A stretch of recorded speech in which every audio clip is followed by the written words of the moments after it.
El fascismo en color. La toma del poder.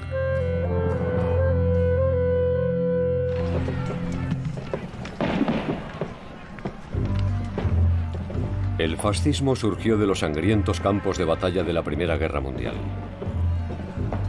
Italia había estado luchando junto con Gran Bretaña, Francia y Rusia contra Alemania y Austria.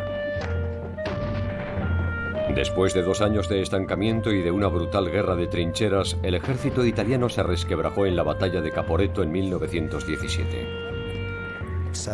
De repente los austríacos penetraron a través de las líneas italianas, provocando un pánico y un caos total. Una gran parte del territorio que ya pertenecía a Italia se perdió, al igual que el territorio que Italia luchaba por ganar en la Primera Guerra Mundial. Fue casi una derrota catastrófica que acabó con la participación italiana en la Primera Guerra Mundial. La organización italiana fue destrozada en Caporetto, ya que 650.000 soldados se negaron a luchar, huyendo o rindiéndose.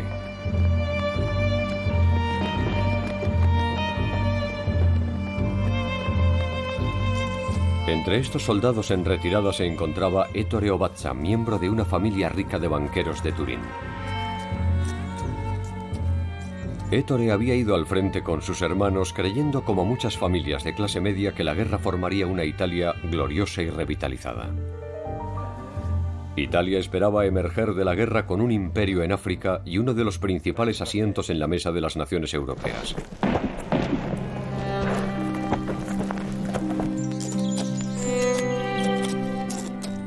Pero después de Caporetto, Obazza se vio superado por la vergüenza. Iba al frente de una columna de mi propia brigada. Mi cabeza gacha, casi estupefacta por la angustia. Me mantuve con dificultades sobre la silla. Mi ayudante se puso a mi lado, llorando, y me preguntó: ¿A dónde vamos, mi teniente? Mi mandíbula se tensó y rompí a llorar. Y así nos retiramos.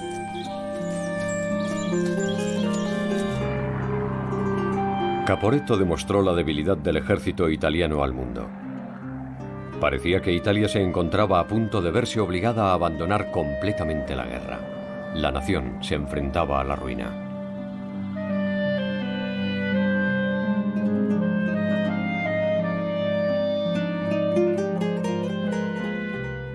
Caporetto supuso una crisis militar en 1917, que luego se convirtió en una crisis política para el gobierno, para los líderes y para los principales partidos políticos. Hizo surgir la duda de si Italia podía ser derrotada y sufrir un colapso interno que llevara a una revolución. Caporetto supuso una crisis importante. El hombre que volvió a unir a la gente para defender Italia fue Benito Mussolini, un periodista de 36 años. Al principio había sido un ferviente socialista antibelicista, pero después se convirtió en un activo probelicista. Se presentó voluntario cuando Italia fue a la guerra en 1915.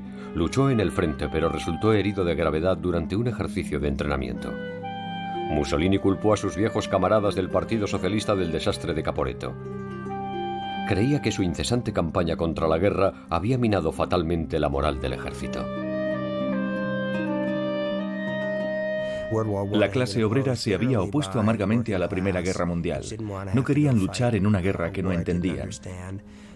El Partido Socialista Italiano se había opuesto a la intervención del país en la guerra y la había descrito como una guerra capitalista en la que los fabricantes de armas y los plutócratas enviaban a otra gente a la guerra por sus propios intereses.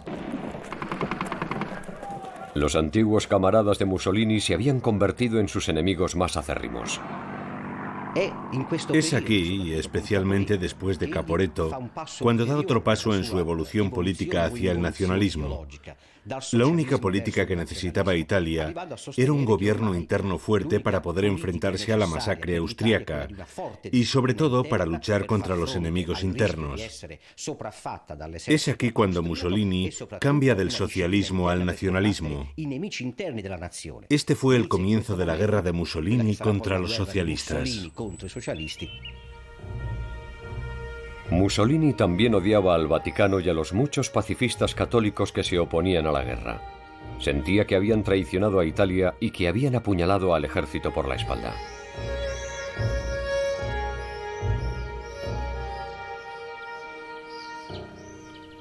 Este colapso militar fue una humillación tremenda para todos los patriotas y por supuesto culparon a la propaganda socialista y católica del colapso. Dijeron, los enemigos de la nación han minado la moral del ejército, son traidores y deben ser destruidos. En Cremona, en el norte de Italia, el ferroviario Roberto Farinacci odiaba a los italianos que habían sido atraídos por el comunismo que acababa de tomar el poder en Rusia. Italia está en peligro por culpa de los subversivos. Por todas partes, las masas inmersas en falsas teorías insultan a Italia y alaban a Rusia. Antes de la guerra, Farinacci nunca había sido un extremista, al contrario que Mussolini. Era un reformador socialista pero totalmente pro-belicista. Luchó breve pero valientemente en el frente antes de ser destinado a Cremona. Como ferroviario se le consideró un trabajador esencial.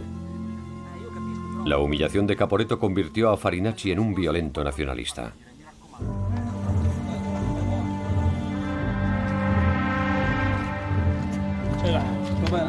Uno de sus primeros objetivos fue el abogado católico Guido Miglioli, un miembro del Parlamento procedente de Cremona que se oponía a la guerra. Farinacci escribió con furia.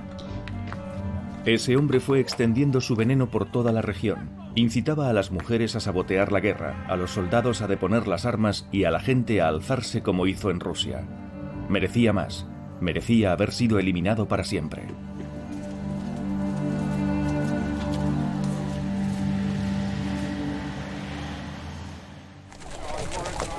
Para reunir a las tropas después de Caporetto, el gobierno prometió tierras para los campesinos, soldados y trabajos para el resto.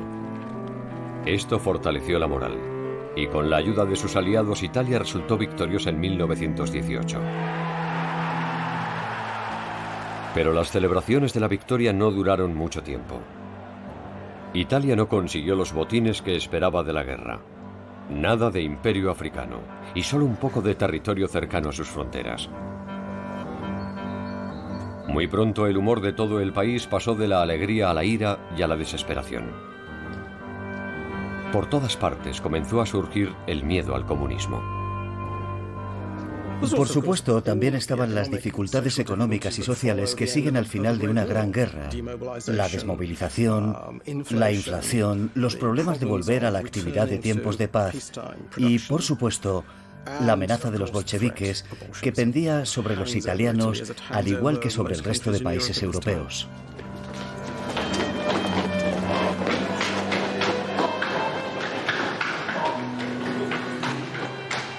Ettore Obazza, el rico banquero de Turín que había participado en la retirada en masa de Caporetto, miró la ciudad que tanto amaba y lo que vio le llenó de rabia. No vio a la disciplinada sociedad que deseaba, sino el potencial horror de una revolución comunista.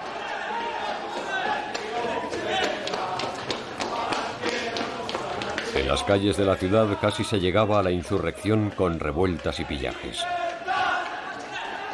Las clases medias tenían miedo de que les arrebataran sus propiedades.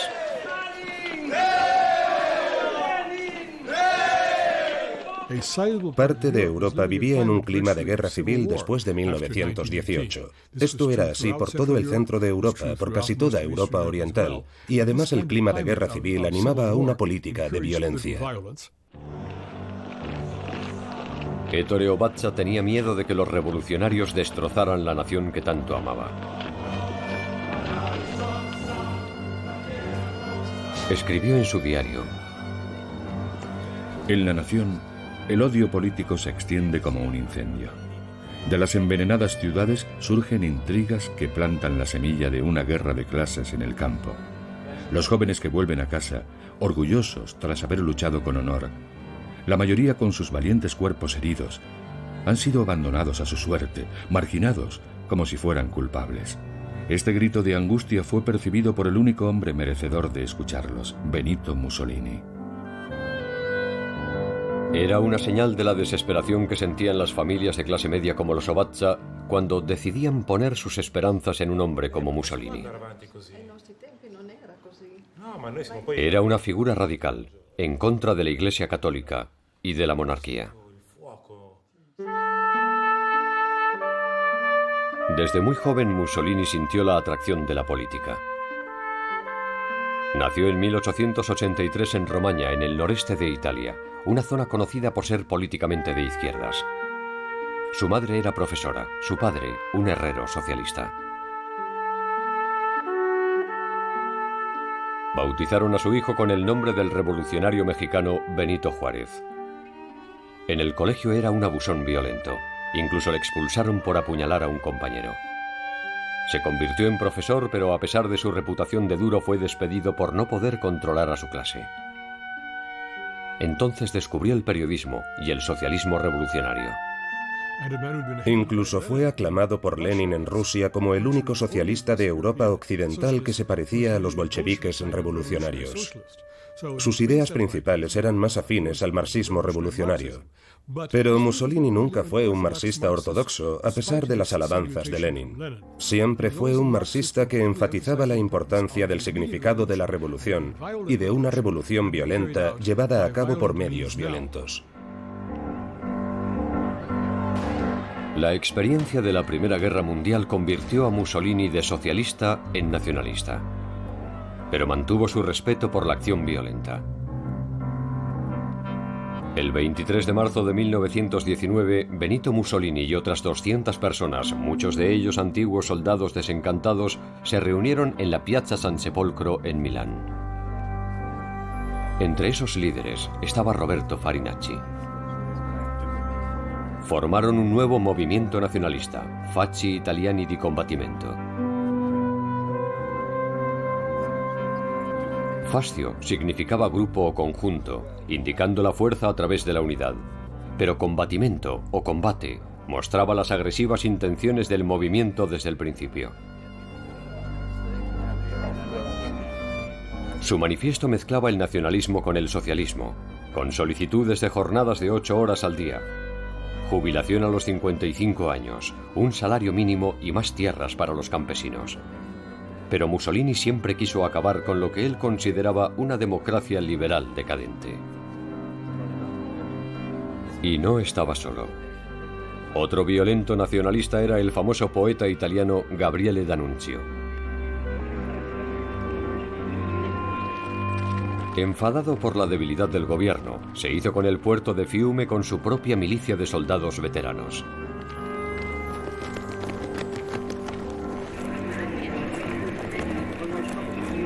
Aunque de población mayoritariamente italiana, Fiume había sido entregado al nuevo Estado de Yugoslavia después de la guerra, enfadando así a los nacionalistas italianos.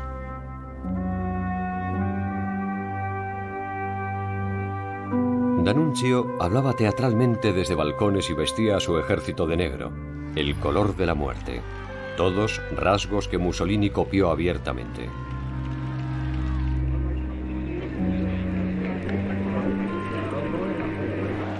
Por extraño que parezca, las primeras personas que llevaron camisas negras no fueron los fascistas. Fueron aquellos que participaron en lo que pareció más bien un episodio de ópera cómica, la ocupación de la ciudad de Fiume por el gran poeta italiano Gabriele D'Annunzio. Porque fueron sus seguidores, los denominados Arditi, que significaba los valientes, principalmente formados por tropas de asalto y de choque en la Primera Guerra Mundial. Este fue el primer grupo que en aquella época llevó las camisas negras.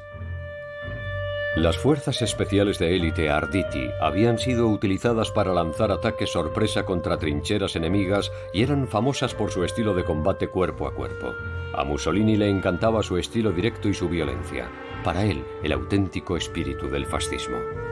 Representáis a la admirable juventud guerrera de Italia. El brillo de vuestros cuchillos y el rugir de vuestras granadas llevará la justicia a todos los que pretendan impedir el avance de una Italia más grande. Los Arditi llevaban camisas negras para representar el color de la muerte. Después de que D'Annunzio regresara a su poesía, formaron la columna vertebral del violento ejército fascista, los camisas negras. La importancia de los camisas negras era que consistían básicamente en un grupo de combate. El nombre del movimiento fascista era Facci di Combattimento, que significaba grupos de lucha, y eso eran ellos, sin titubeos, eran grupos de lucha callejera y violencia. En una reunión de veteranos en Turín, Ettore Ovaza se unió a los camisas negras. Ettore Ovaza entró en el movimiento fascista como parte de un movimiento de veteranos que se reunían y se preguntaban: ¿cómo podemos impedir que estas cosas horribles que están pasando acaben destruyendo un país por el que hemos peleado para crear? Por tanto, era obvio que se unirían al movimiento fascista. No era atípico que judíos como Ettore Ovaza y su familia fueran fascistas. Aunque eran nacionalistas violentos, los fascistas, al contrario que los nazis, no eran antisemitas y no creían en la superioridad racial. 1 de cada 3 judíos italianos se unió al partido fascista e incluso la amante de Mussolini era judía.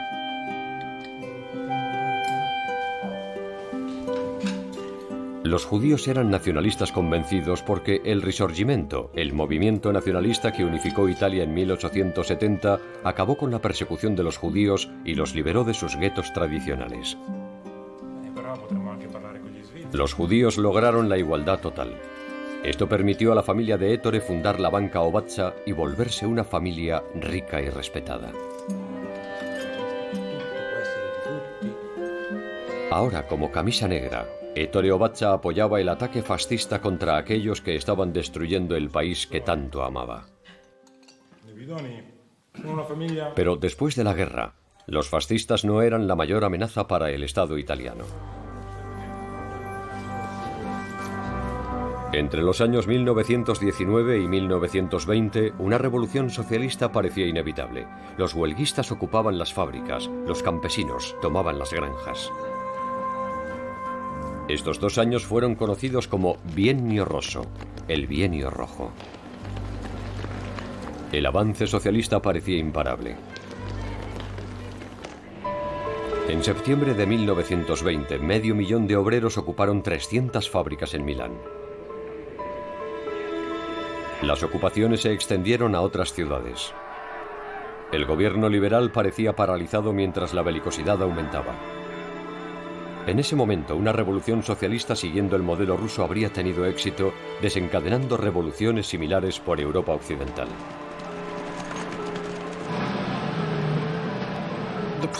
El problema del Partido Socialista Italiano es que tenía una ideología revolucionaria, pero no un liderazgo revolucionario.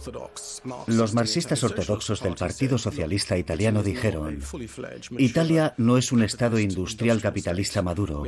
Tenemos que esperar. Y ese fue su famoso eslogan: lo único que tenemos que hacer es esperar. Los socialistas estaban divididos entre aquellos que querían el poder a través de las urnas o a través de las balas. Ganaban de forma democrática y con bastante éxito, especialmente a nivel local. Habían tomado casi todo el norte y centro de Italia. Ese hecho en sí mismo ya constituía una revolución a ojos de las clases altas.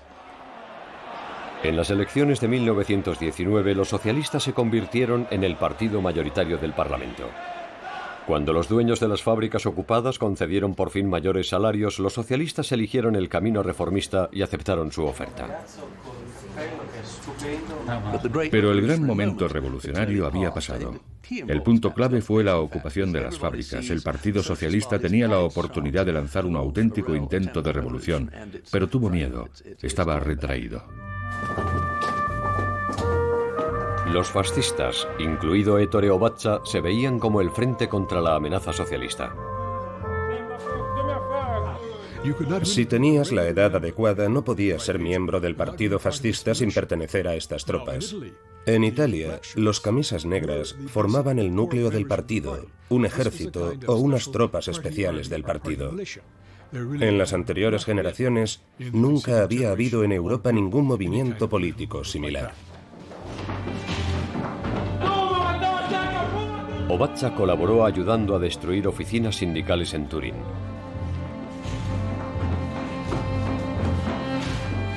Pero aunque los fascistas estaban activos en las ciudades, el fascismo se convirtió en un movimiento en masa, para sorpresa de Mussolini, en las zonas rurales del centro y del norte de Italia. Aquí, en las fértiles llanuras, los granjeros y sus familias solían vivir en enormes caccine, granjas donde dependían totalmente de los dueños.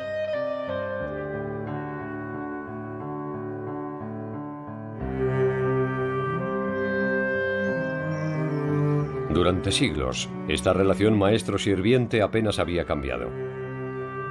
Pero ahora esta estructura de poder estaba siendo desafiada por los campesinos. Como el trabajo de agricultor era agotador y muy intenso, los campesinos sabían que una huelga que durara tan solo unos pocos días podría suponer la ruina de los terratenientes.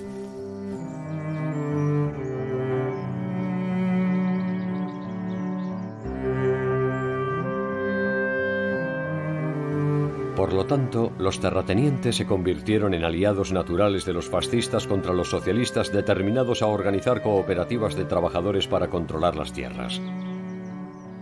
Pero los fascistas también se ganaron el apoyo en masa de 5 millones de campesinos que habían comprado tierras por primera vez cuando los precios cayeron justo después del comienzo de la Primera Guerra Mundial. Había una generación inmensa de nuevos propietarios que no estaban dispuestos a entregar sus tierras por una revolución socialista. Estas son las masas que permitieron el nacimiento del fascismo. Pero también había una inmensa mayoría de personas de clase media que querían defender sus propiedades. Fueron ellos los que organizaron los escuadrones fascistas. Las tácticas de los escuadrones fascistas eran esencialmente violentas. Si no podían convencer o intimidar a la gente, utilizaban la fuerza para que abandonaran los sindicatos socialistas o las ligas socialistas de campesinos. Cremona, en Lombardía, era una de las fortalezas de este intransigente fascismo. Ahí, Roberto Farinacci era uno de los líderes locales más despiadados. Farinacci quería romper el poder de la Liga Socialista de Campesinos, la Liga Roja, en el sur de la provincia, y de las ligas radicales católicas agrupadas en la Liga Blanca, en el norte. La Liga Blanca, dirigida por el viejo enemigo de Farinacci, el abogado católico Guido Miglioli, había obligado a cientos de terratenientes a organizar pequeñas cooperativas en las que los campesinos compartían pequeños porcentajes de los beneficios de las tierras. Para los terratenientes, Miglioli era casi tan peligroso como los socialistas. Era una amenaza para los terratenientes porque creó un movimiento que pretendía no solo conseguir mayores salarios o compartir parte de los beneficios, sino también arrebatarle parte de la organización de las granjas a los terratenientes. Una de las cosas que estos movimientos lograron hacer fue decirles a los terratenientes cuántos trabajadores tenían que utilizar. Les decían, tenéis que contratar a tantos trabajadores. Por tanto, suponía una amenaza para el control de la propiedad ejercido por la derecha. En solo un año, la Liga Blanca de Miglioli lideró una serie de huelgas que involucraron a 6.000 granjeros de 340 cazzine. Cuando las cosechas fueron abandonadas para que se pudrieran y se quemaron graneros, los fascistas de Farinacci decidieron destruir tanto las organizaciones socialistas como las católicas. Los escuadrones de camisas negras del norte y del centro de Italia gozaban de una gran ventaja: la movilidad. Cada vez más trabajaban siguiendo un plan. Estaban organizados en grupos de asalto y eran muy buenos obteniendo apoyos de las autoridades locales. Por ejemplo, a menudo utilizaban camiones que pertenecían al ejército y que habían logrado recibir prestados de comandantes de guarniciones. Se organizaban de un modo totalmente militar para destruir la base de la actividad socialista. Salvo en Rusia, la violencia política no se había utilizado en Europa antes de la Primera Guerra Mundial. La idea de la violencia política sistemática era un producto de la guerra expresada principalmente con el fin de esta. Era algo nuevo, un estilo político totalmente distinto, utilizado en la mayor parte de Europa por el fascismo más que por cualquier otro movimiento, incluso más que el comunismo. Los escuadrones de acción fascista glorificaban la violencia por la pura violencia. La consideraban poderosa y purificante. Y en poco tiempo, esta violencia trajo asesinatos tras de sí. Miglioli escribió: El primer mártir antifascista de la región de Cremona fue Giuseppe Pauli, un campesino muy digno, querido y respetado por todos por su diligencia y su sinceridad.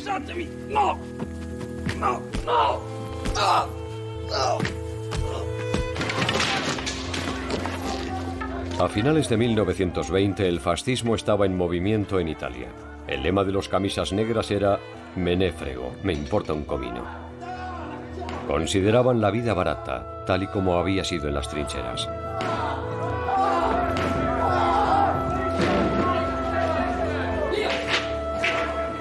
Cuando los socialistas derrotaron a los fascistas en las elecciones provinciales cremonesas en mayo de 1921, los ataques fascistas se intensificaron. Lo que los fascistas no lograban en las urnas, estaban dispuestos a conseguirlo por la fuerza.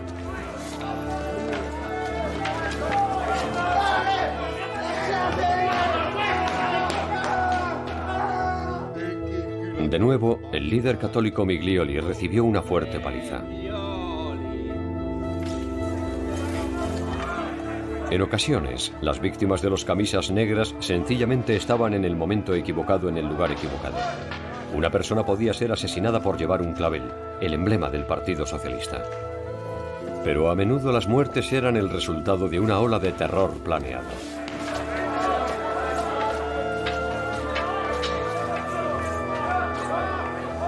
En diciembre de 1921, Attilio Boldori, el vicepresidente socialista del Consejo Provincial, fue secuestrado por los fascistas de Farinacci, llevado a una cazzine y golpeado hasta matarlo.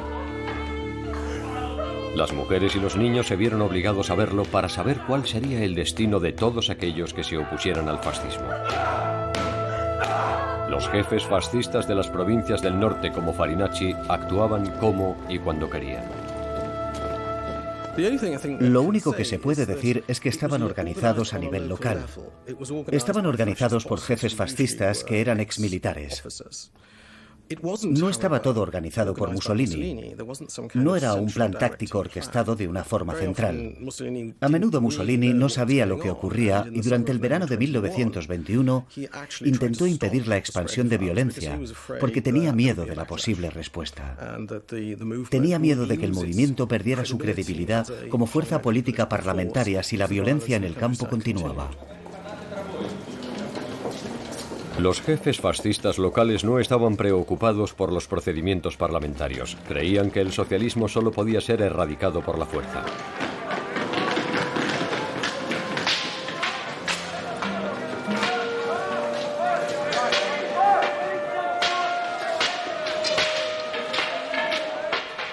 Farinacci no derrotó a los concejales socialistas de Cremona en las elecciones. Sencillamente tomó los ayuntamientos por la fuerza.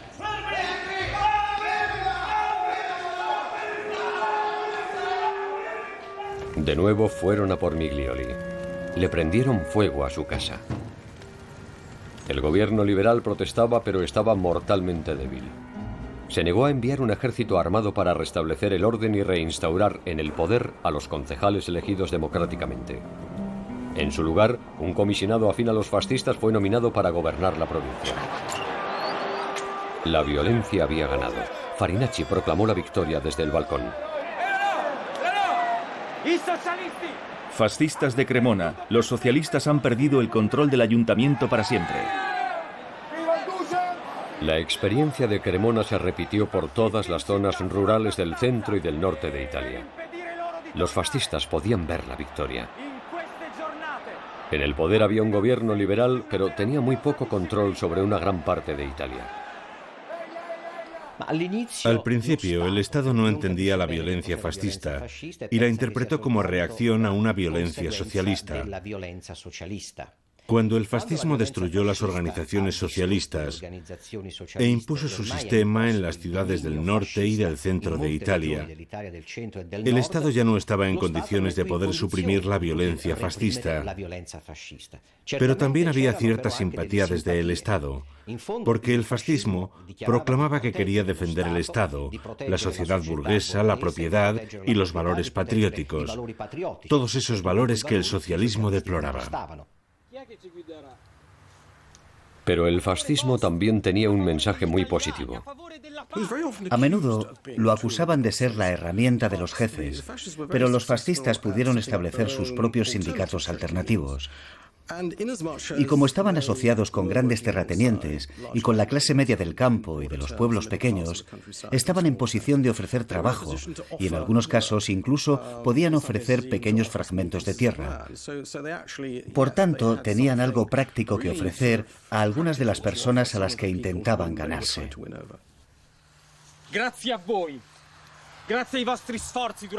Construyeron unas poderosas máquinas locales creando una especie de control totalitario, pero solo sobre ciertas provincias. Era algo muy local.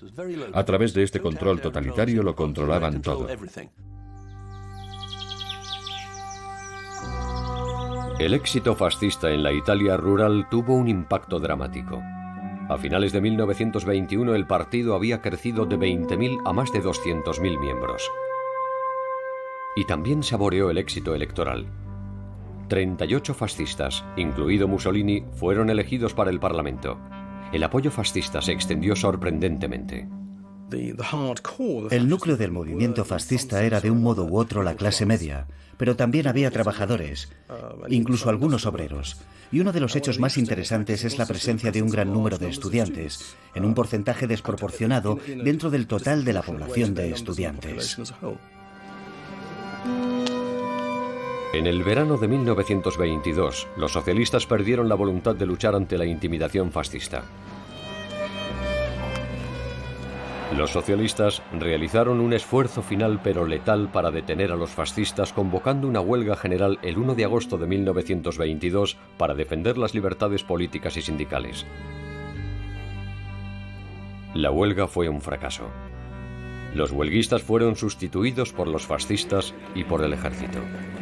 Los fascistas lanzaron ataques sobre instalaciones socialistas y sindicales, a menudo con el apoyo manifiesto de la policía y el ejército. El periódico The Times de Londres informó: el fascismo ha demostrado ser fuerte, disciplinado, atrevido y estar listo para emergencias.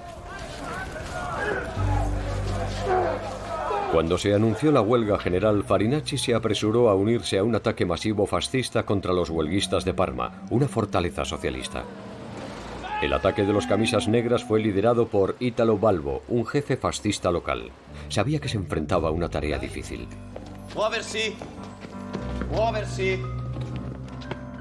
La ciudad se ha mantenido casi inexpugnable al fascismo. La actividad empresarial y los servicios municipales y gubernamentales se han detenido los últimos 3 días.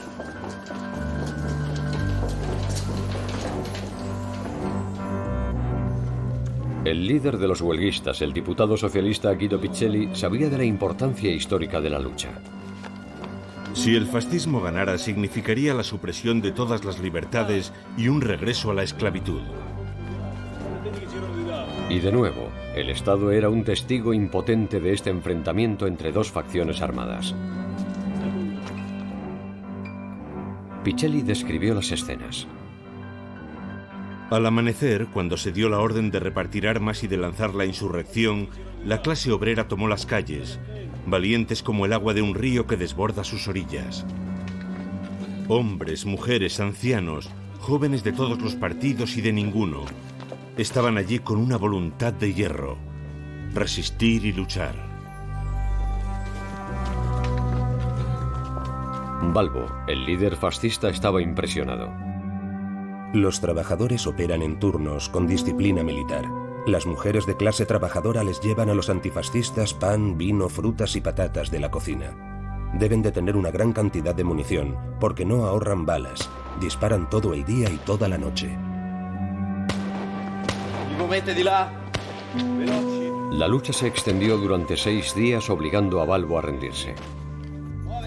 Por primera vez el fascismo se enfrentaba a un adversario bien organizado y bien entrenado, equipado, armado y preparado para luchar hasta el final. Finalmente, Mussolini ordenó a Balbo, el líder fascista, a retirarse. Una retirada que se convirtió en una derrota. 39 fascistas fueron asesinados y 150 heridos.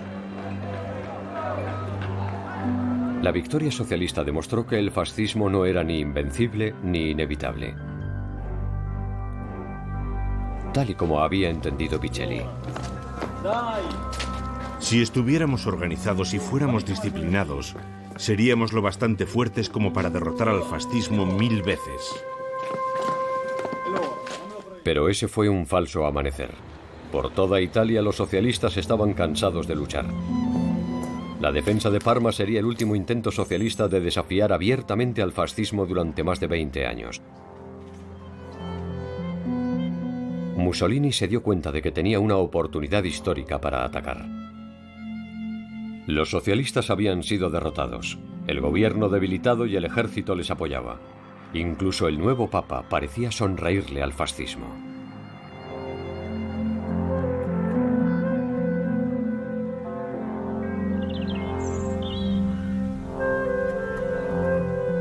Mussolini decidió organizar una marcha masiva hasta Roma contra el gobierno liberal.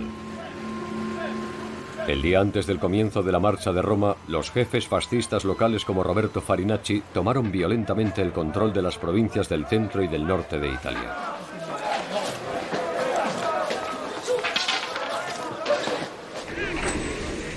El 28 de octubre de 1922, 25.000 camisas negras llegaron a la capital pidiendo el poder. Fue una increíble demostración de fuerza, pero el fascismo aún podía ser detenido.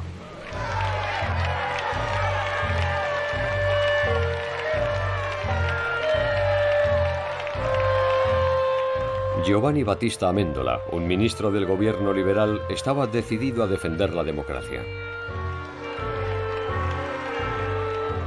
Había redactado un decreto permitiéndole al ejército utilizar cualquier tipo de fuerza necesaria para impedir a los fascistas marchar hacia el corazón de Roma. El rey, Víctor Emmanuel, como cabeza de Estado, se negó a firmar el decreto. El principal instrumento de violencia en Italia era el ejército.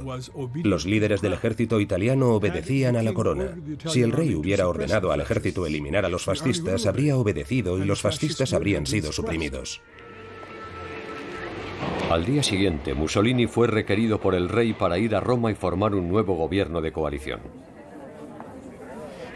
Había considerado a los socialistas y a los comunistas como sus grandes enemigos de Italia porque querían una revolución que acabara con la monarquía. Había visto que los partidos más demócratas del Parlamento estaban divididos y relativamente impotentes, incapaces de hacer frente a la situación.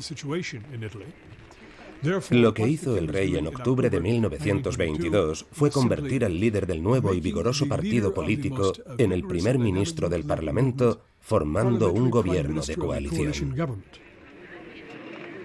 El gobierno italiano se había retirado ante la violencia fascista. Aunque Mussolini lideraba un gobierno constitucional y solo había 3 fascistas en el gabinete, se aseguró de que podía gobernar por decreto durante el primer año y de que él estaría al cargo de todas las fuerzas policiales de Italia. El rey, sin saberlo, le había abierto la puerta a un estado fascista bajo el liderazgo de Mussolini.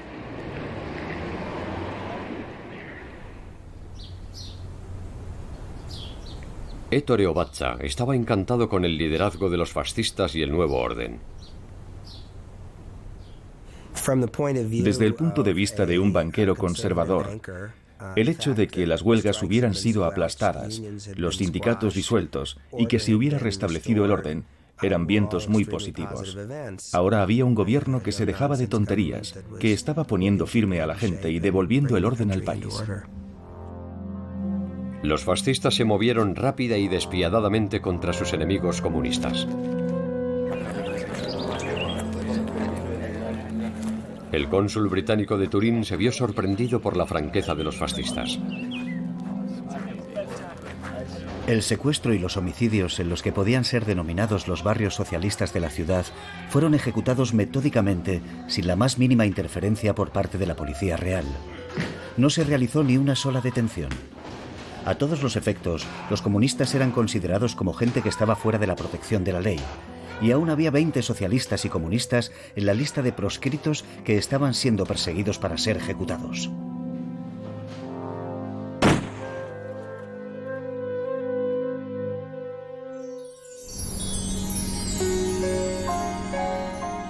En una villa de Turín se produjo una escena más alegre unas semanas después. Tras el nacimiento de Ricardo, su segundo hijo, Ettore Ovaza, el banquero judío, situó símbolos en la cuna para representar sus 3 creencias apasionadas: la madre patria, la fe y la familia. Según él, todos ellos habían sido salvados por el fascismo.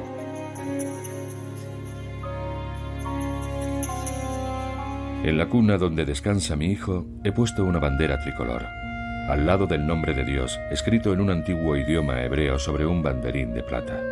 Esta alegre nota tricolor, atada con un lazo azul, parece iluminar el cuarto. En ese momento, Ettore oyó a una banda militar en la calle tocando el himno fascista.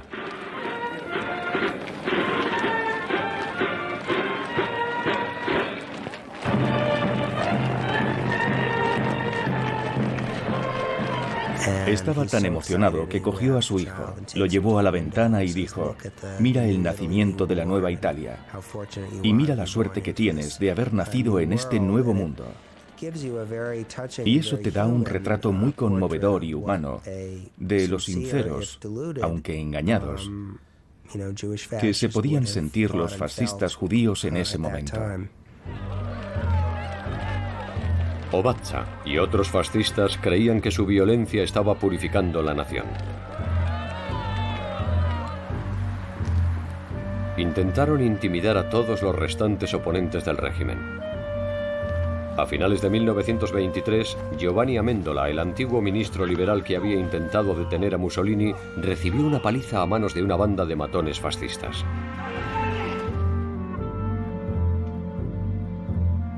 Cuando Mussolini se enteró de su agresión, declaró: «Bien, esta noche cenaré con más apetito». Pero a pesar de toda la violencia, los fascistas seguían siendo un partido minoritario y aún no tenían el poder total. Esto dejó una cuestión básica y fundamental, la del poder político a largo plazo. ¿Cómo cambiar la situación para tener un gobierno con Mussolini que fuera un régimen fascista y que le mantuviera en el poder, porque no tenía ningún proyecto? En el Parlamento, Giacomo Matteotti, un socialista moderado muy respetado, acusó a Mussolini de estar listo para utilizar la fuerza si no ganaba en las siguientes elecciones. Un grito triunfante de sí surgió de los diputados fascistas. Mussolini asintió.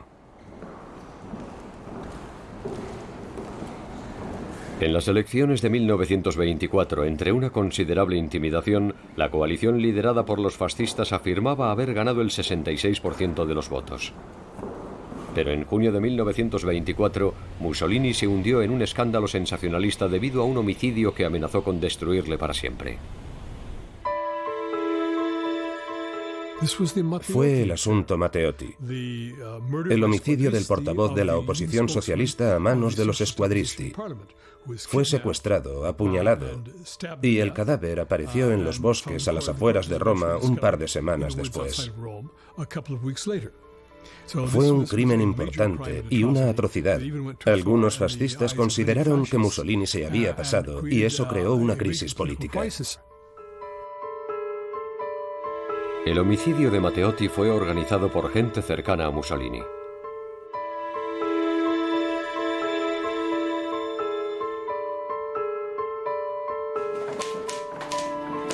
En su periódico Il Mondo, el parlamentario liberal Amendola lanzó unos furibundos ataques contra el fascismo por el homicidio.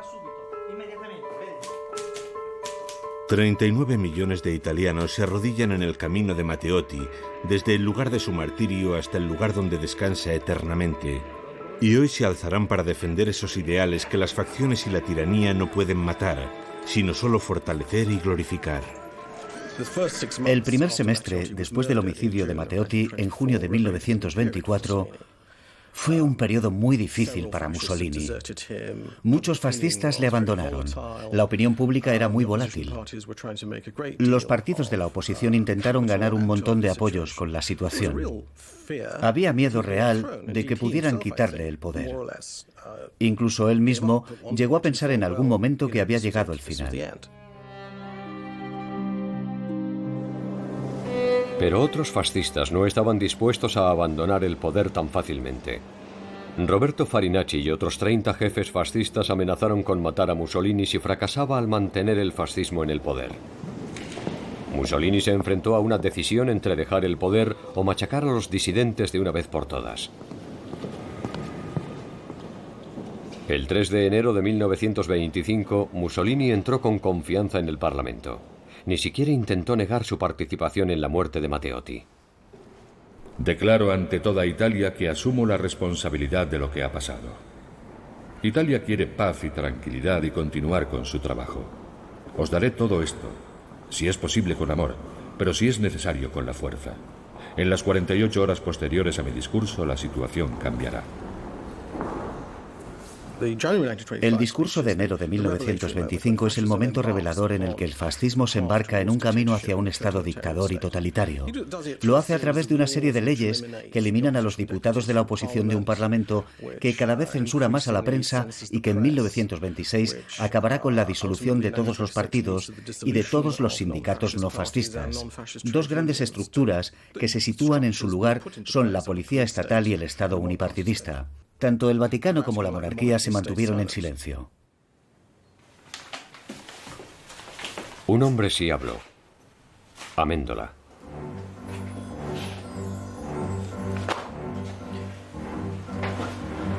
Al día siguiente, su periódico Il Mondo decía: este hombre, Mussolini, constituye un caso patológico no previsto en la Constitución. Todo está subordinado a sus locas ambiciones.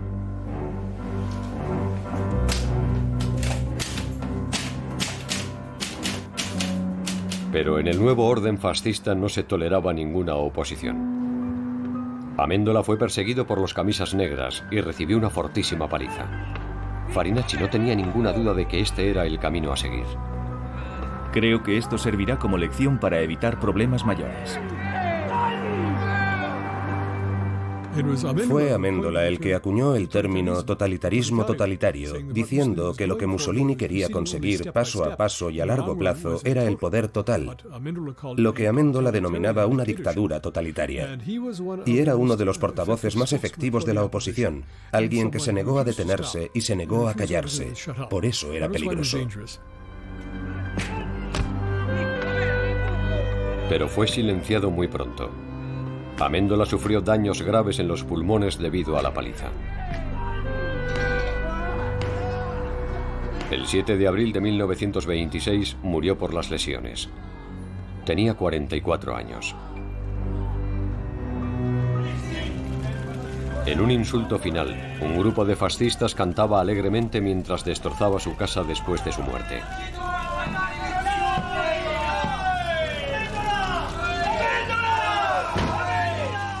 Mussolini se sintió aliviado al librarse de él. Solo teníamos un enemigo, uno inflexible, Giovanni Battista Amendola. Quería derrocarnos para poder fundar una democracia. Pero la democracia estaba acabada en Italia. El fascismo y Mussolini tenían un poder total. Ahora la pregunta era, ¿qué haría con él? La respuesta sacudiría al mundo. Mussolini y sus fascistas eran nacionalistas violentos que creían en el uso sistemático de la violencia. Los camisas negras fascistas atacaron a todos los que se oponían a ellos, como los liberales y los católicos. Pero su objetivo principal eran los socialistas, que amenazaban con una revolución como la rusa. En octubre de 1922, los fascistas tomaron las provincias del norte de Italia y luego marcharon en masa hacia Roma para reclamar el poder a través del uso de las armas. El rey cedió y convirtió a Mussolini en el primer gobernador fascista del mundo. Se convirtió en un dictador. Esta es la historia de Mussolini en el poder. Una historia de adulación. Una historia de sueños imperiales. De una desastrosa alianza con Hitler. De fracasos militares y de una muerte ignominiosa. Todo contado por primera vez en color. El fascismo en color. Mussolini en el poder.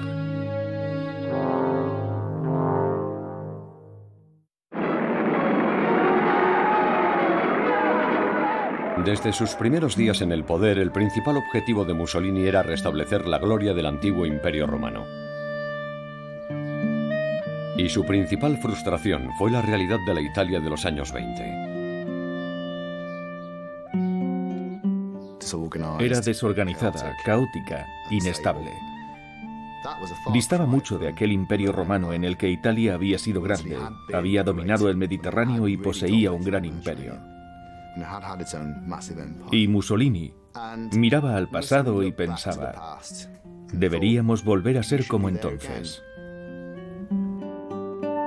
Mussolini modeló su comportamiento imitando a los emperadores romanos. Para igualar su crueldad, Mussolini traicionaría a cualquiera, incluso a leales y devotas familias de fascistas dispuestas a morir por su país. Incluso traicionaría a su propia familia, su yerno y su hija favorita.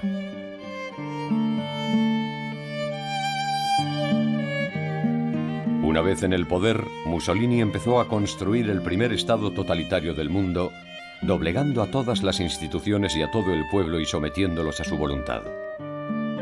Para construir un nuevo tipo de italiano, Mussolini sabía que tenía que empezar por los jóvenes. En 1925, Mussolini decretó: el gobierno exige que los colegios se inspiren en los ideales del fascismo. Adesso bambini leggiamo una poesia di Giuseppe Zucca, Duce chiamaci. Se obligaba a los niños a creer, obedecer, luchar. Desde los 4 años se les presionaba para apuntarse a las juventudes fascistas que les proporcionaban armas de juguete y camisas negras. Duce, duce chiamaci. Duce, duce chiamaci. La voce degli eroi. Los poemas de los colegios enseñaban a los niños a estar listos para luchar por el fascismo cada vez que su líder los necesitara. La gran voce dei martiri. La gran voce dei martiri. En los colegios intentaban inculcarles el patriotismo e intentaban convencer a todos los niños de que patriotismo y fascismo eran lo mismo. No podían ser patriotas sin ser fascistas, ni ser fascistas sin querer a Mussolini. Todos los niños tenían que escribir redacciones sobre por qué querían a Mussolini o por qué Mussolini era el hombre más grande del siglo XX. Punto. Aparte de la propaganda para las masas, Mussolini también creó un estado policial represivo para hacer cumplir la obediencia al fascismo. Tenían una maquinaria muy poderosa, creada tanto por el partido fascista como por la policía estatal. Era una maquinaria muy efectiva en cuanto a la vigilancia, al espionaje. Había muy pocas cosas que se le escapara a la policía fascista o a una de las muchas policías fascistas. Cada semana los cuerpos de policía realizaban un montón de intervenciones.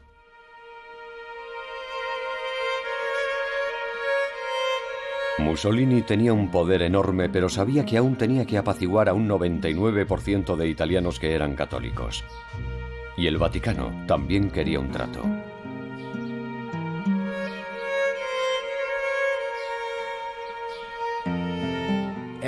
Como resultado del Risorgimento, la unificación italiana del siglo XIX, la Iglesia perdió su estatus y perdió sus propiedades. Los estados papales se desvanecieron, así que desde 1870 hasta 1929 el Papa no tenía país alguno. En 1929, Mussolini y el Vaticano firmaron los pactos de Letrán, dándole a la Iglesia prácticamente todo lo que quisiera.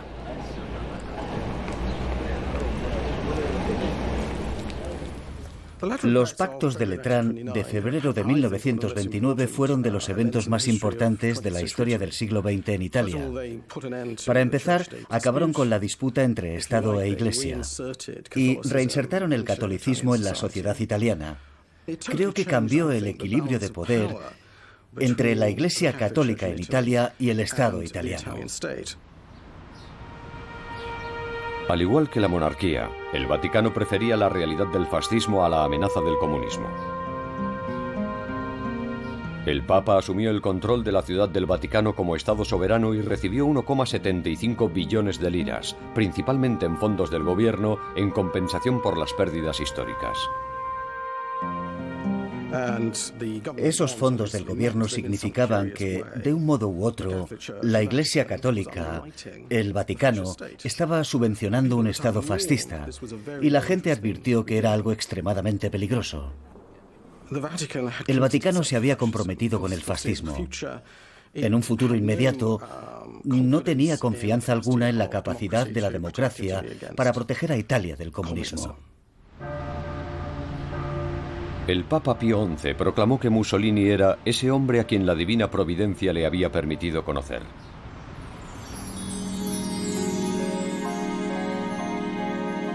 En 1929, los cabecillas de los veteranos de guerra judíos y sus representantes fueron invitados para conocer al líder entregado a Italia por la divina providencia. Muchos judíos le habían dado la bienvenida al fascismo como el renacimiento del Risorgimento, el movimiento nacionalista del siglo XIX que había unificado Italia y había liberado a los judíos de los guetos.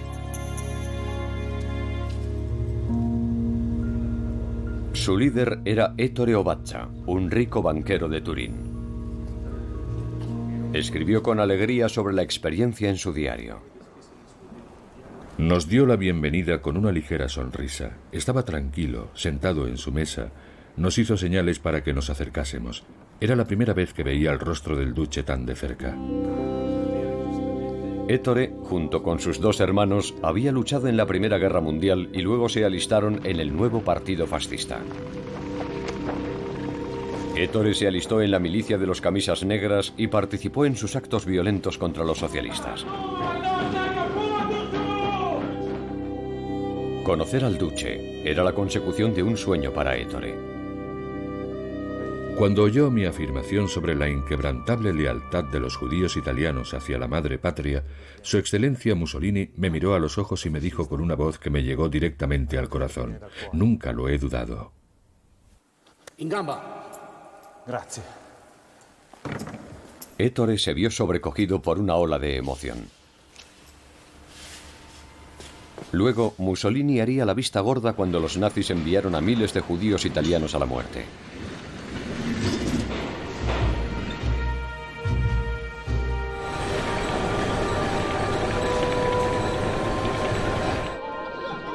Mussolini sabía que Italia debía ser modernizada antes de que pudiera crear un imperio fascista que se igualara a la antigua Roma. Los fascistas introdujeron una política de autosuficiencia en agricultura e industria. Unas impresionantes obras públicas fascistas para drenar pantanos y construir carreteras crearon muchos puestos de trabajo y eran inmensamente populares.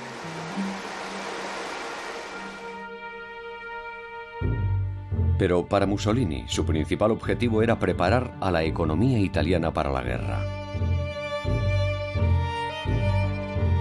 El primer conflicto armado llegó con un alzamiento popular en Libia, la colonia italiana más importante. Los italianos se fueron volviendo cada vez más despiadados. Utilizaron violaciones en masa, profanación de mezquitas, llevaron a civiles a campos de concentración, hambruna, utilizaron armas químicas contra civiles y guerra de guerrillas.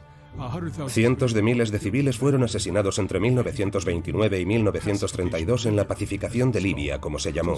Así que era fuera de Italia, en las guerras en el extranjero, en las campañas políticas, donde el fascismo mostraba su lado brutal y especialmente violento.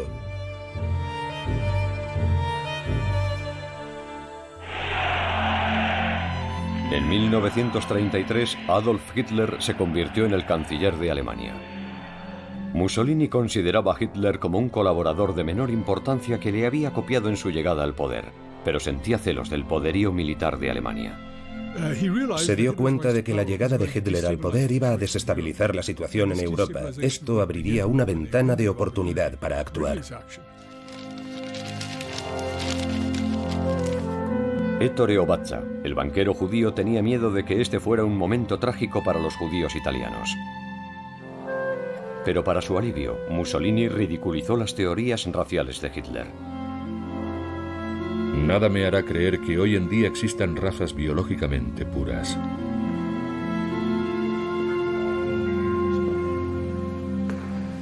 Pero en 1934, cuando dos judíos de Turín fueron capturados introduciendo de forma ilegal literatura antifascista en Italia, algunos periódicos lo denominaron un complot judío antifascista.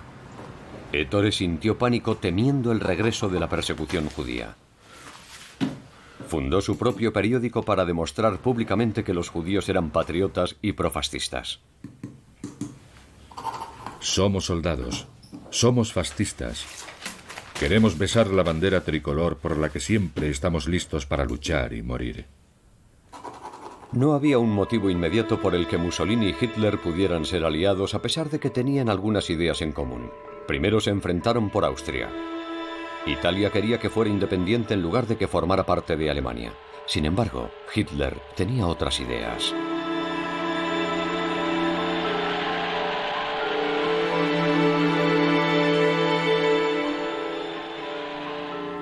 Si alguien lee la primera página de Mein Kampf, el infame libro de Hitler, lo primero que dice es que Austria debe volver a pertenecer a la madre patria. Y no era algo retórico, lo decía en serio. En 1934 Mussolini nombró a Galeazzo Ciano, su yerno, director de su oficina de prensa. Tan solo 4 años antes, Ciano había hecho el mejor movimiento de su carrera. Con 27 años se casó con Eda, la adorada hija de Mussolini. Esta relación acabaría en una tragedia familiar de intensidad shakespeariana. Pero en 1934, Ciano adoraba a Mussolini imitando sus gestos, su forma de vestir y de hablar.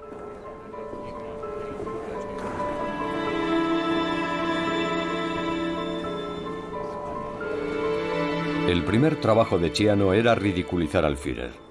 Después de que Mussolini se enfrentara a Hitler por Austria, Ciano dio instrucciones a los periodistas para que publicaran que Hitler era un loco determinado a comenzar otra guerra mundial. Pero los sueños imperiales del duce le llevarían inexorablemente a una alianza con el líder nazi. En 1935 las fuerzas fascistas invadieron Etiopía, la última nación independiente de África. Ciano estaba entre esa fuerza invasora de 600.000 soldados. Participó en los bombardeos de civiles y se jactó de ello afirmando que habían llevado a cabo una masacre. El modo que tuvo Mussolini de tratar el problema de Etiopía muestra lo calculador y despiadado que era ese hombre en realidad. Los etíopes resistieron desesperadamente. En diciembre de 1935, Mussolini emitió una orden para generalizar el uso de las armas químicas, gas mostaza y fosgeno, y de utilizar tácticas de terror en masa. Los italianos incluso bombardearon deliberadamente 19 hospitales de la Cruz Roja. Más de 250.000 de etíopes fueron asesinados durante los combates. Durante mucho tiempo, la gente intentó ocultar que en la guerra de Etiopía y en otras formas de represión colonial fascista se utilizaron métodos muy despiadados. Hoy lo sabemos a ciencia cierta, y creo que esto nos ha dado más pruebas para desacreditar a esos que ahora presentan el fascismo como una dictadura benevolente y patriótica que fue contaminada y echada a perder por la alianza con Alemania. Lo de Etiopía no era solo una conquista territorial para los italianos, se trataba de invertir el orden internacional. Se trataba de retar a los poderes predominantes mediterráneos, los británicos y los franceses, por el control final. Esa batalla, esa ruta hacia la guerra mundial, empezó en Europa con la crisis etíope en 1935. La agresiva política exterior de Mussolini era inmensamente popular en Italia, pero envenenó las relaciones con Gran Bretaña y Francia. Mussolini sabía que, en contraste con Gran Bretaña y Francia, él tenía el apoyo de Hitler en Etiopía. Y entonces ambos dictadores apoyaron al general Franco cuando se alzó contra el gobierno de izquierdas en España. Mussolini envió a 80.000 soldados italianos a luchar con Franco en la Guerra Civil Española. A medida que se iba formando una crisis en Europa, Mussolini ascendió a su yerno de 33 años, Ciano, al puesto clave de secretario de Exteriores. Pero cuanto más tiempo pasaba Ciano con los nazis, más temía por el futuro de Italia.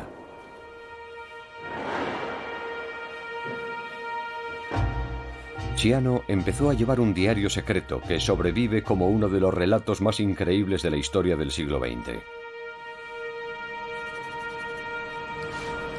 En una de sus primeras entradas describe la visita de Mussolini a Hitler en Berlín en 1937. Mussolini capturaba a la multitud con su magnetismo, su voz y su impetuosa juventud. ¿Será suficiente la solidaridad de los regímenes para mantener juntas a dos naciones cuyas razas, culturas, religiones y gustos son totalmente opuestos?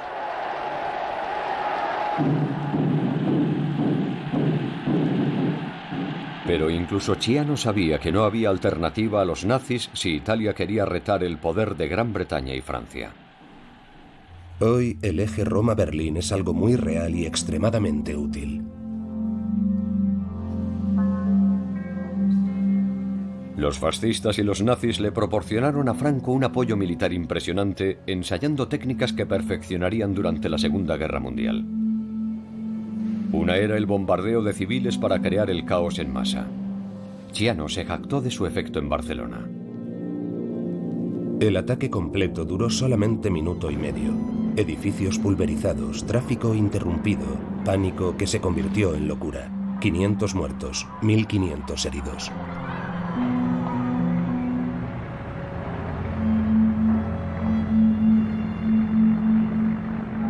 En febrero de 1938, Mussolini decidió imitar parcialmente a Hitler e imponer estrictas leyes antisemitas. Los alemanes nunca pidieron a los italianos que introdujeran el antisemitismo. No hay pruebas que sugieran que Mussolini recibiera ningún tipo de presión por parte de Hitler. Mussolini creía que las políticas despiadadas de Hitler habían creado una fuerza devastadora militar que aplastaría toda Europa.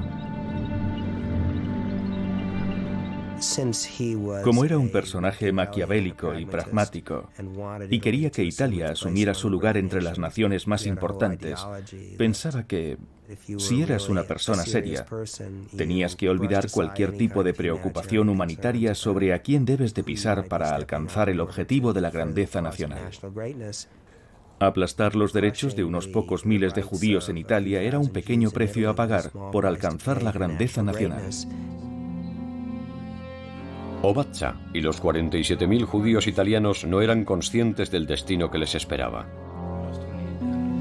Benito Mussolini, nuestro capo. El 11 de marzo de 1938, Ciano solo escribió una frase. 18 horas. Austria ya no es independiente. Sin abrir la boca, Mussolini había permitido a Hitler anexionar Austria al Tercer Reich. En una noche, Italia perdió su estado tapón. Muchos desastres vendrían después. Mussolini quería que le vieran como una persona despiadada, al igual que Hitler. Ciano reveló: lo cierto sobre los bombardeos de Barcelona es que Mussolini dio las órdenes. Franco no sabía nada y ayer nos pidió que los suspendiéramos por miedo a tener complicaciones con las relaciones internacionales. Ciano escribió: Mussolini afirmaba sentirse complacido por el hecho de que los italianos habían logrado propagar el horror a través de sus agresiones, en lugar de dar placer como músicos de mandolina. En su opinión, esto les hacía estar mejor considerados por los alemanes, que defendían una guerra total y despiadada.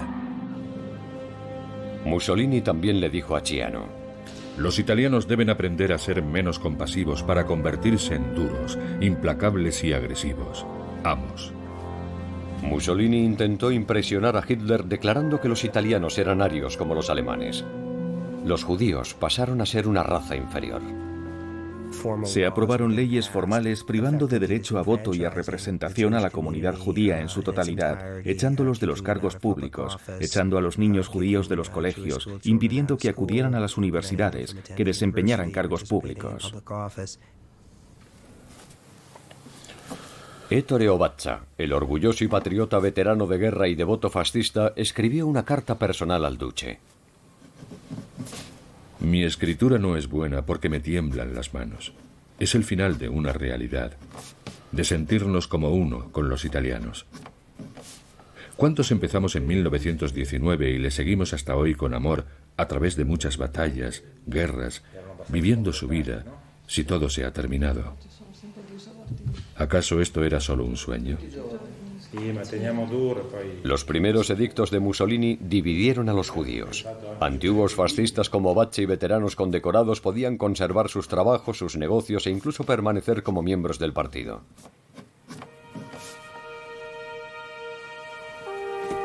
Mientras tanto, Hitler continuaba en el camino hacia la guerra. Ahora le había dado un ultimátum a Checoslovaquia.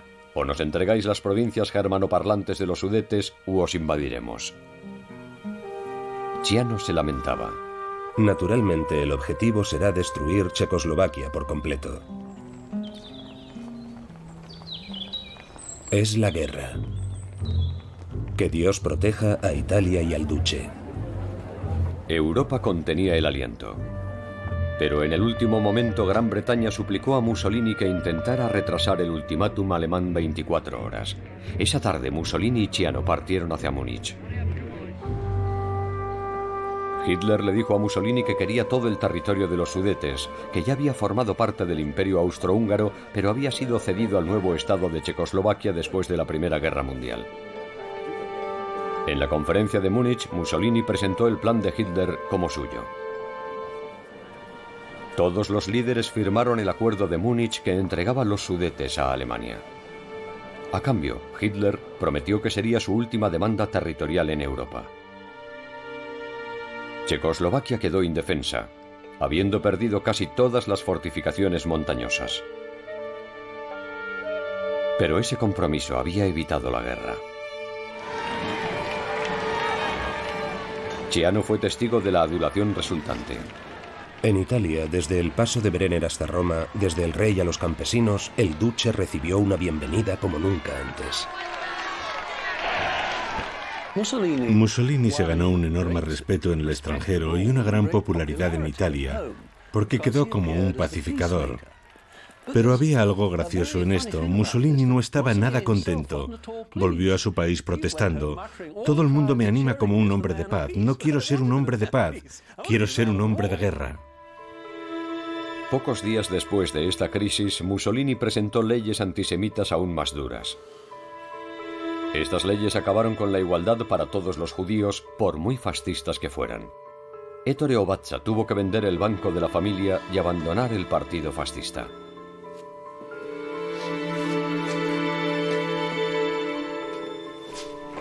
En marzo de 1939, Hitler rompió el acuerdo de Múnich.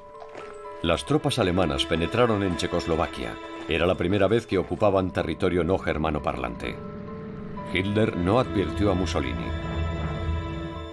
Solo después fue cuando el embajador alemán Hess se lo dijo a Mussolini. El Führer agradece a Italia su inquebrantable apoyo. Mussolini se sentía frustrado. Cada vez que Hitler conquista un país me envía un mensaje. La marcha del fascismo parecía imparable, con Franco triunfando en la Guerra Civil Española. Para mantener el ritmo de Hitler, Mussolini tomó Albania en abril de 1939.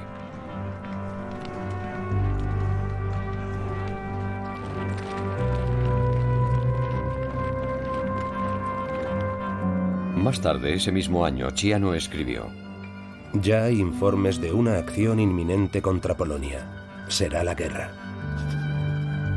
Ciano sabía que Italia no estaba preparada para una guerra. Los almacenes de munición no tienen munición. La artillería está anticuada. Nuestras armas antiaéreas y antitanques son inexistentes. Nuestras reservas de oro se han visto reducidas a prácticamente cero. Debemos evitar una guerra.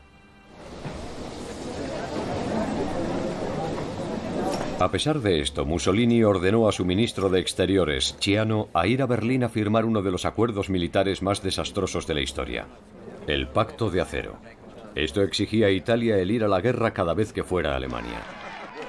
En este acuerdo, tanto Italia como Alemania prometían no provocar un conflicto importante en Europa durante al menos 3 años. Pero tan solo 3 meses después, en Salzburgo, Ciano se enteró directamente por Ribbentrop, el ministro de Exteriores nazi, de los auténticos planes de Hitler. Mirándome con sus ojos fríos, metálicos, me dijo: Queremos una guerra. Polonia será invadida, derrotada, aniquilada y anexionada al Tercer Reich, del mismo modo que Austria y Checoslovaquia. Hitler básicamente seguía sus propios designios.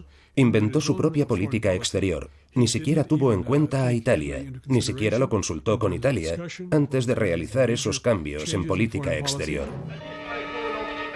Después de conocer a Hitler, Ciano supo que Europa se vería inmersa en una guerra. Ha decidido atacar y eso es lo que hará. El destino de los demás no le importa en absoluto.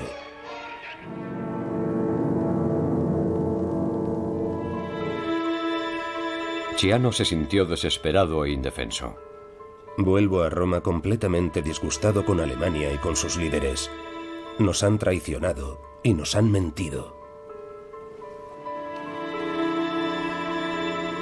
Pero ni siquiera Ciano pudo haber imaginado lo que vendría después.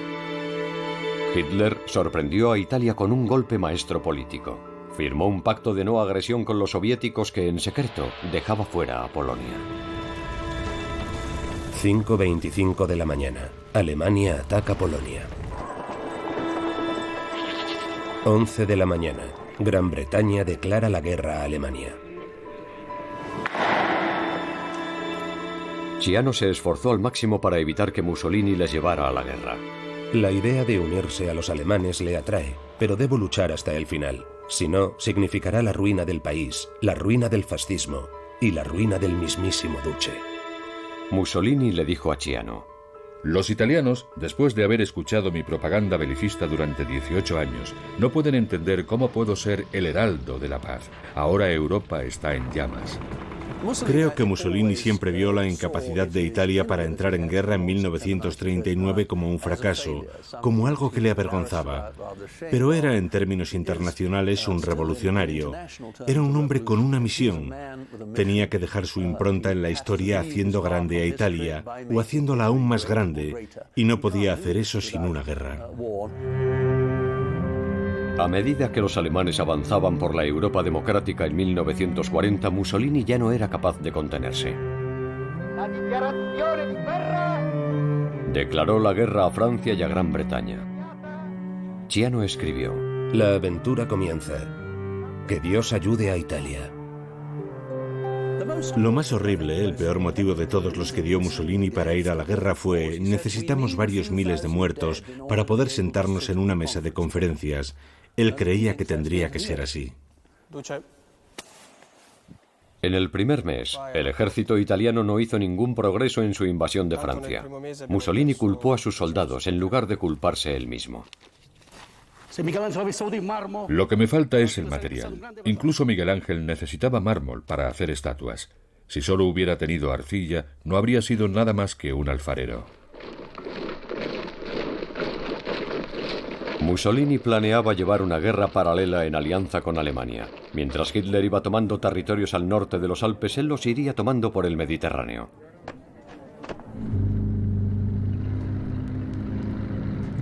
Mussolini lanzó un ataque contra los británicos en Egipto, esperando capturar el canal de Suez. Los británicos se rindieron. Ciano escribió: Mussolini está radiante de alegría. Tras la solicitud de Ciano y como modo de mostrar su independencia, Mussolini decidió conquistar Grecia sin informar a Hitler. Se pensaba que Grecia sería un objetivo fácil. Se creía que el ejército griego no aguantaría una batalla. Los italianos ya estaban en Albania, solo tenían que cruzar una frontera y Grecia se derrumbaría. Mussolini había logrado sobornar a varios generales griegos. Suponía que al tener a varios generales en nómina, estos iban a vender a su propio ejército, pero no fue el caso. Lo que pasó fue que los italianos comenzaron el ataque sin apenas planificación. Era una operación totalmente improvisada. La climatología era horrible. Era otoño, la época de las lluvias, con muy mala climatología para moverse atravesando los Balcanes hacia Grecia. El resultado fue que la invasión se convirtió en un completo fracaso. El ejército griego resistió, contraatacó y expulsó a los italianos de vuelta a Albania. Fue una operación con una planificación pésima y con un resultado pésimo. Mussolini había ignorado los consejos militares a la hora de ordenar la invasión, pero de nuevo estaba furioso con sus soldados. El material humano con el que tengo que trabajar es inútil. No vale nada. Hitler ahora tenía que apresurar a sus tropas para invadir los Balcanes y Grecia. Mussolini se sintió humillado. Lo último que quería era a los alemanes cerca de su ámbito de operaciones. Entonces, tener que reconocer la derrota y después ver cómo su principal aliado toma no solo Grecia, sino también Yugoslavia, que era un estado fronterizo con Italia, suponía una humillación muy grave. Y creo que marca el primer punto en el que la autoridad de Mussolini comienza a erosionarse. Los italianos se enfrentaron a otro contratiempo importante en Libia. Los blindados británicos y de la Commonwealth penetraron a través de las líneas italianas como un cuchillo a través de la mantequilla. Tomaron 400 o 500 prisioneros en muy poco tiempo. Esto demostraba que los italianos no eran capaces de llevar una guerra moderna. Ahora desempeñaba un papel secundario ante su aliado, la Alemania nazi. Y esto iba empeorando con el paso del tiempo. En cada lugar donde luchaba Italia, el resultado era siempre de derrota. De ahora en adelante, Mussolini está completamente en manos de Hitler. A las 3 de la mañana del 22 de junio de 1941, Mussolini se despertaba con la comunicación del ataque alemán sobre la Unión Soviética. No había habido ningún tipo de consulta ni aviso. Mussolini se sentía enfadado y humillado. Ni siquiera yo me atrevo a molestar a mis sirvientes por la noche. Pero los alemanes me obligan a saltar de la cama a cualquier hora sin la menor consideración. Alemania era ahora el socio dominante del eje. Los italianos se sentían indefensos. La gran duda en Italia era: ¿quién es el enemigo en realidad? El dicho popular en las calles era: si Inglaterra gana, perdemos, pero si Alemania gana, estamos perdidos. Mussolini compartía las mismas sospechas. Le dijo a Ciano amargamente: Ahora me pregunto en serio si una victoria inglesa no sería mucho más deseable para nuestro futuro que una victoria alemana. Por toda Italia había una gran escasez de comida. Pero Mussolini no sentía ninguna simpatía por su hambriento pueblo. Yo os digo que en primavera habrá aún menos raciones. Y esto me alegra, porque por fin veremos signos de sufrimiento en los rostros de los italianos, que serán muy valiosos para nosotros en la mesa de paz.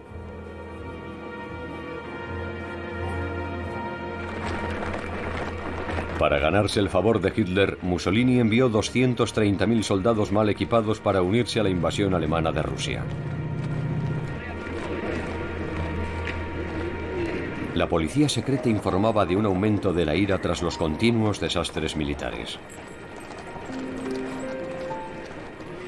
La experiencia de la Italia fascista en los campos de batalla, empezando por la derrota en Grecia en octubre de 1940, la pérdida de las colonias en África Oriental en 1941 y luego la de Libia en 1942, significaba el desvanecimiento de una falsa ilusión: que Italia se convertiría en una gran potencia a través del fascismo.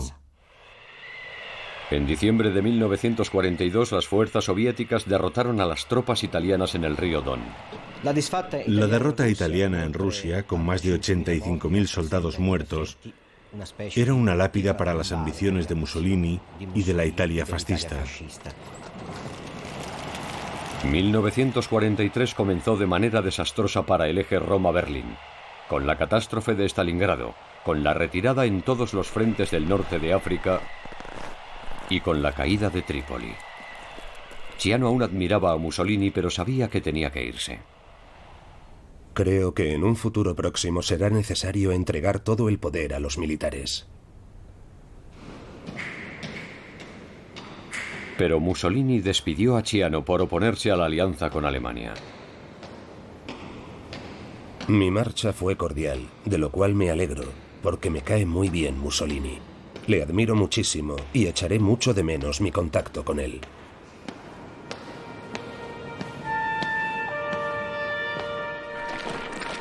Las derrotas italianas aumentaron en 1943 con rendiciones en masa ante los aliados en el norte de África.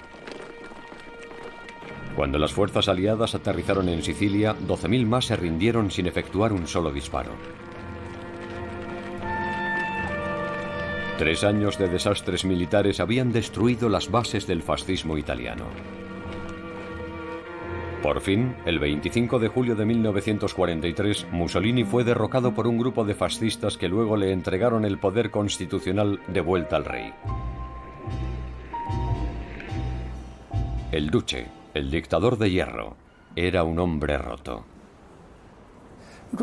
Casi se podría decir que estaba deprimido. Tal vez no clínicamente, pero creo que había algo de apatía en su conducta. Creo que en ese momento sintió que había perdido la partida y que su caída era casi inevitable.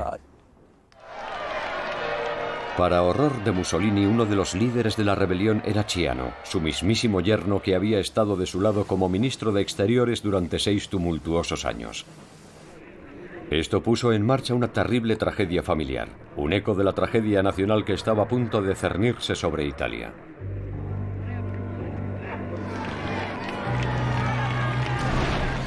Al principio había euforia. 20 años de fascismo parecían haberse derretido como la nieve. El rey, Víctor Emmanuel III, nombró a Pietro Badoglio, antiguo jefe del ejército, como nuevo primer ministro. Badoglio encarceló a Mussolini y también detuvo a Ciano, que fue acusado de corrupción. Pero la posibilidad de acortar la guerra y de llevar la paz a Italia se vio interrumpida. Resultó ser un fiasco. Los aliados y Badoglio no pudieron predecir lo que estaba a punto de suceder. Badoglio y el rey se retiraron y dejaron Roma para dirigirse hacia el sur. Antes de ponerse en manos de los aliados, el rey anunció que Italia había cambiado de bando. El ejército italiano y el país completo cambiaron en una noche, la del 8 de septiembre, que ahora se conoce en la historia de Italia como la catástrofe. Italia estaba traumatizada.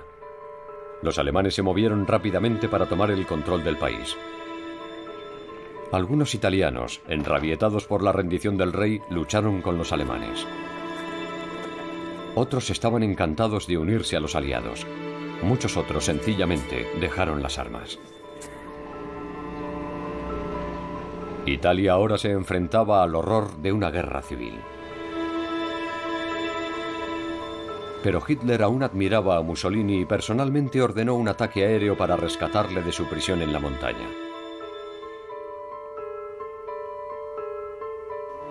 Hitler puso a Mussolini como jefe de un nuevo gobierno fascista, la República Social Italiana o República de Salò, en la Italia del norte ocupada por los alemanes. Eran marionetas, el gobierno era un títere según el cual Mussolini técnicamente gobernaba el país, pero en realidad seguía órdenes de los alemanes. A medida que Italia se hundía en el caos y en una guerra civil, la familia Obaccia huyó de Turín y se dirigió a un hotel cerca de la frontera suiza. Con Ettore estaban su mujer Nela, su hijo Ricardo y su hija Elena.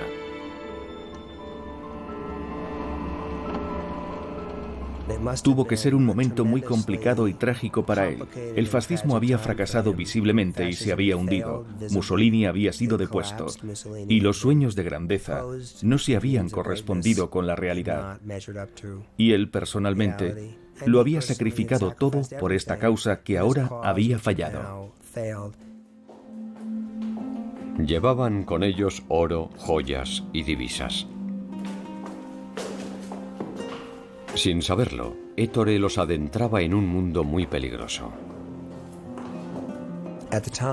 En aquel momento había todo tipo de personajes sin escrúpulos que se dedicaban a sacar dinero de la desesperación de mucha gente que intentaba cruzar la frontera y entrar en Suiza.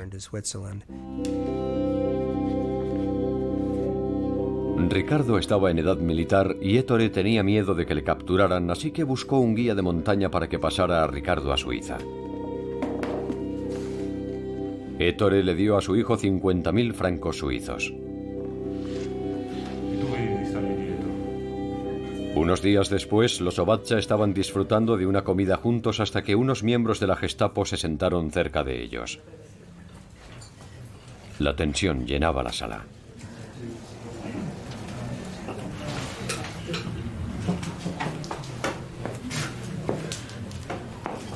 Los hombres de la Gestapo le dijeron a Ettore que su hijo había sido detenido por contrabando de divisas a través de la frontera. Obligaron a Ettore a pagar su cuenta.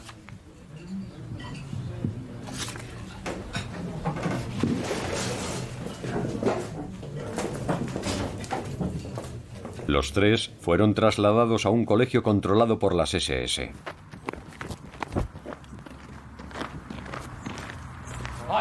Entonces, Ettore Ovacha, el leal judío fascista, fue llevado por la fuerza al sótano.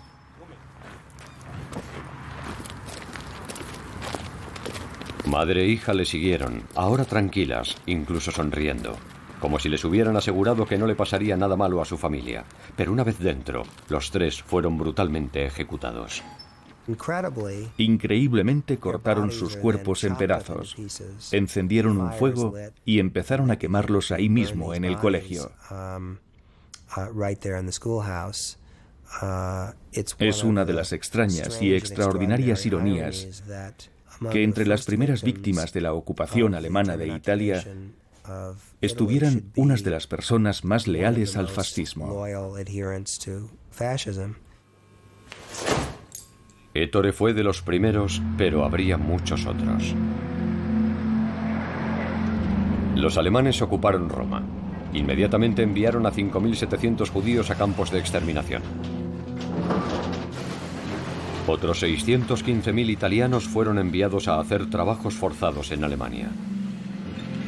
Mussolini, a quien los alemanes habían puesto como líder del gobierno de la República de Salò en el norte de Italia, no dijo nada. Este nuevo fascismo era más brutal que nunca.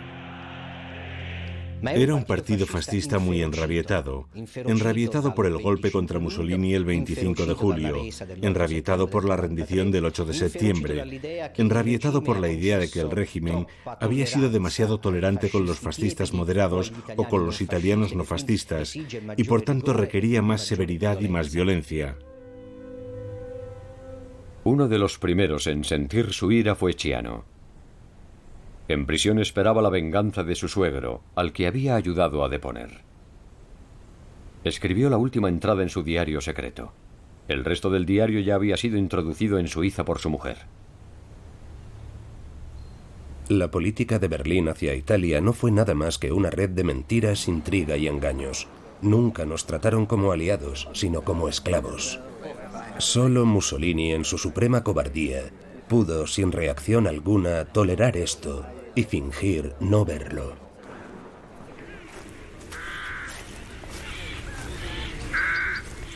Entonces Mussolini demostró que Ciano tenía razón. Pudo haber salvado a su yerno tal y como su hija le suplicó, pero eso habría mostrado debilidad delante de sus amos alemanes.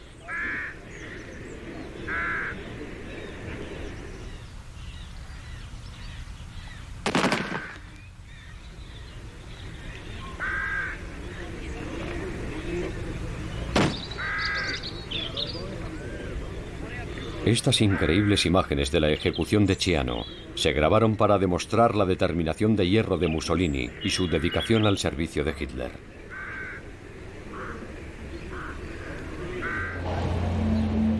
En 1944 quedaba claro que el Eje había perdido la guerra. Aún así, 250.000 de italianos se alistaron al nuevo partido fascista republicano de Mussolini, demostrando el atractivo del fascismo. 40.000 más incluso se alistaron a una nueva fuerza armada llamada las Brigadas Negras para luchar contra los partisanos antifascistas durante 1944 y 45. Eso fue lo que tuvo que sufrir Italia, una especie de guerra civil entre fascistas y antifascistas durante los últimos 18 meses de la Segunda Guerra Mundial. Los partisanos, a menudo liderados por los comunistas, destruyeron las comunicaciones y atacaron a las tropas alemanas. En venganza, las SS alemanas, apoyadas por las Brigadas Negras, llevaron a cabo una campaña brutal de represión que llevó a la masacre indiscriminada de miles de civiles, a menudo mujeres y niños.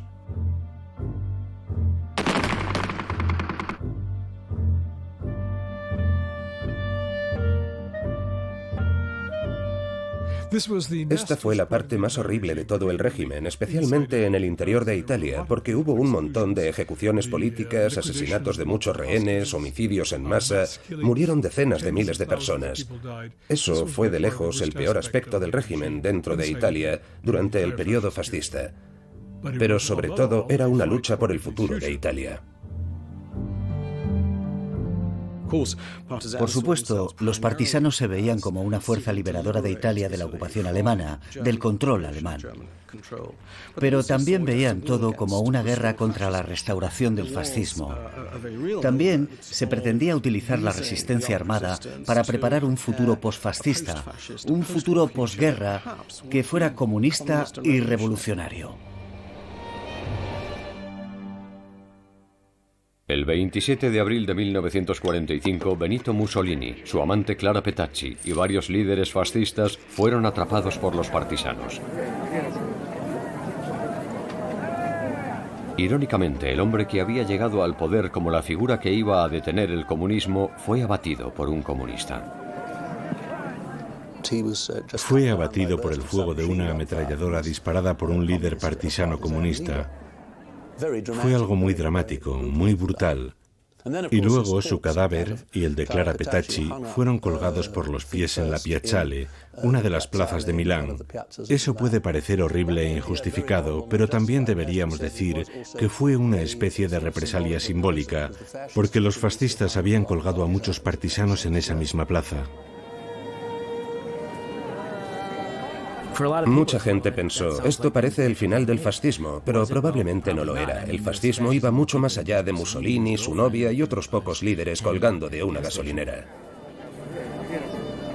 Una vez que los aliados tomaron Italia, Occidente vio al comunismo de nuevo como una amenaza mucho mayor que el fascismo italiano. Jueces, funcionarios, líderes militares e incluso jefes de policía que habían servido bajo el fascismo fueron repuestos en silencio en sus funciones. Y el fascismo como fuerza política no murió con Mussolini.